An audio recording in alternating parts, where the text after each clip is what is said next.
জয় হনুমান এই চিনেমাখনৰ প্ৰচাৰৰ কাৰণে আমি সমগ্ৰ অসমতে গৈ আছো। জয় হনুমানে বিভিন্ন ধৰণৰ মানুহৰ লগত বিভিন্ন ধৰণৰ কথা বাৰ্তা পাতি আছে, ভাৱ বিনিময় কৰি আছে। জয় হনুমান কেৰেক্টাৰটো কি? আচলতে আমি বিচাৰো যে অসমবাসী ৰাইজে এই কেৰেক্টাৰটোৰ বিষয়ে জানক। জয় হনুমান এনেকুৱা এটা কেৰেক্টাৰ যিয়ে সাধাৰণ মানুহৰ সপক্ষে থাকে। জয় হনুমানে এনেকুৱা কিছুমান কথা কয় যিবোৰ কথা সাধাৰণতে ক'বলৈ মানুহে ভয় কৰে, কিন্তু যিবোৰ কথা কোৱা প্ৰয়োজন। সমাজত দুটা শ্ৰেণী আছে, এটা শ্ৰেণীয়ে আন এটা শ্ৰেণীক সদায় তলত ৰাখিব খোজে। সেই তলত যিসকলক তলত থাকি যোৱা মানুহ, সৰু মানুহ, সেই সৰু মানুহবিলাকৰ সপক্ষে সদায় হনুমানে মাত মাতি আহিছে, মাত মাতি যাব। জয় হনুমান চিনেমাখনৰ এনেকুৱা এটা বিষয় আছে, যিটো বিষয় এনেকুৱা এটা ঘটনাৰ আধাৰত নিৰ্মাণ কৰা হৈছে, এটা সত্য ঘটনা, যিটো সত্য ঘটনা সমগ্ৰ অসম জোকাৰি গৈছিলে। সমগ্ৰ অসম জোকাৰি যোৱা এটা সত্য ঘটনাৰ আধাৰত নিৰ্মাণ কৰা হৈছে জয় হনুমান। অহা 18 অক্টোবৰত সমগ্ৰ অসমত মুক্তি লাভ কৰিব।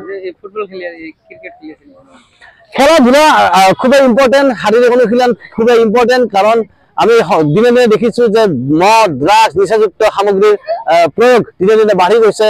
সৰু সৰু ল'ৰা ছোৱালীবিলাকো আজিকালি ড্ৰাগছ আসক্ত হৈ পৰিছে। এনেকুৱা ধৰণৰ সমস্যাৰ বিৰুদ্ধে যুঁজিবলৈ আমি নতুন জেনেৰেশ্যনক খেলা ধূলা, স্পৰ্টছ, শাৰীৰিক অনুশীলন তাৰ প্ৰতি আমি আগ্ৰহী কৰি তুলিব লাগিব। হনুমান আমি কৈছোৱে যে হনুমানে সামাজিক বিশৃংখলতাৰ বিৰুদ্ধে মাত মাতে, সমাজখনক ধুনীয়া কৰিব খোজে। সমাজখন ধুনীয়া কৰাৰ মন এটালৈ জয় হনুমান ওলাই আহিছে। আজি যদি বৰপেটাত, কাইলৈ হয়তো তেজপুৰত, পৰহিলৈ হয়তো যোৰহাটত তেওঁ কেৱল এটা কথাই কৈ যাব বিচাৰে যে আমি এখন ধুনীয়া সমাজ নিৰ্মাণ কৰিব লাগে।